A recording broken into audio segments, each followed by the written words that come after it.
Hi all, Rick here. I don't know how this one slipped me by, but we have an answer as to what caused the Romulan supernova. Well, a misrepresentation of supernova effect and the blast radius is what caused it in real life, but I'm talking in universe lore because that's more interesting. In fact, memory beta content, that is everything licensed outside of the shows, actually did what it often does, and took a plot element that did not line up and explained it away. The very fact that a supernova, while able to affect a large area, should not destroy entire sectors of space and every planet within, was actually made into a cornerstone of the event. Surprise, it was something the Romulans did to their own sun. Analysts from both the Romulan Empire and Federation examined the star's build-up and concluded that there was something else at play here, something introducing a subspace element into the equation, catastrophically increasing its blast radius.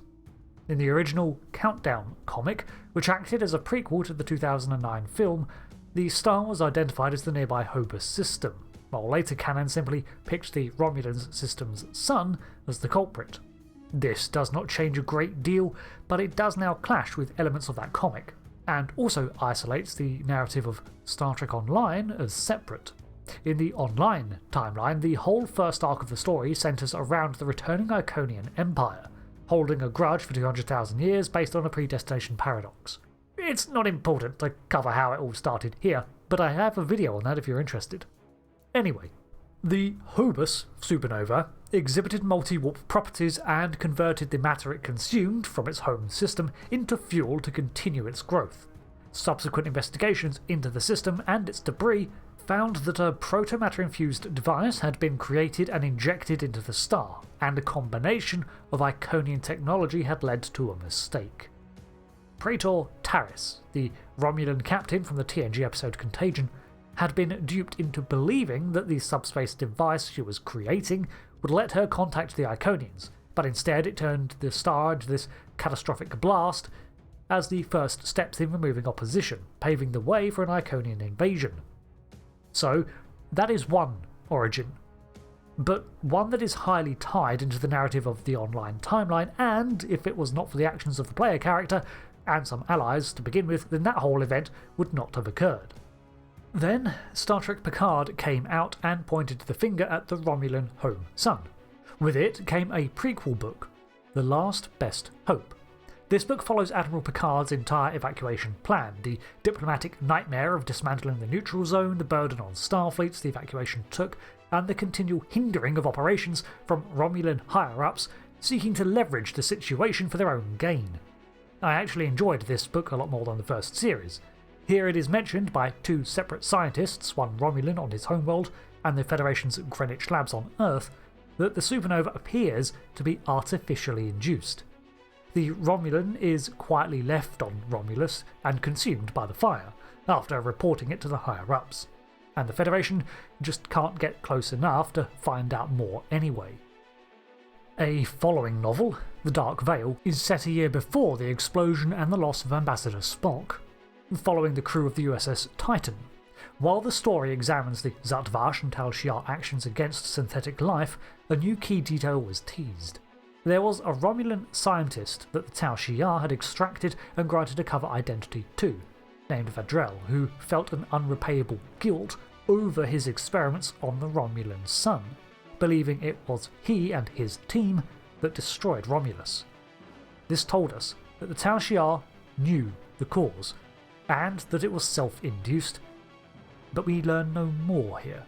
Then comes Star Trek Defiant.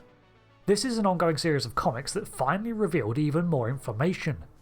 In the days of the Dominion War, yeah, we're going right back to that, the Romulan Star Empire feared loss against the Gamma Quadrant invasion as the war turned against its allied forces.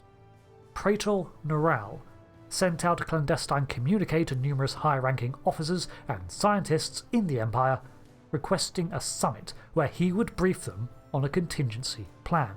This plan was to generate a cloaking field massive enough to hide an entire solar system, one they intended to use to shield Romulus against the Dominion and hide away. Teams were assembled, including the Drell, and a massive energy extractor was built over the sun in order to use its furnace to power the field. Their plan failed, despite numerous attempts, and the plan was scrapped not long after, when the Alpha Quadrant Alliance eventually won. After this, Praetor Noral was ousted in favour of Huron and the technology buried.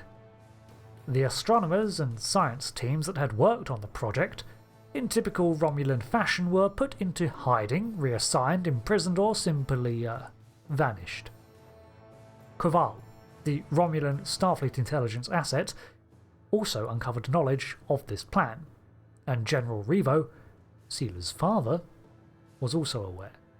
However, it was not until a few more years had passed that the research teams that had originally worked on this grand cloak realised that all their tinkering with subspace fields, tapping the sun for power, and introducing distortion effects the size of solar systems had critically destabilised their sun, and that in a few more years it would explode.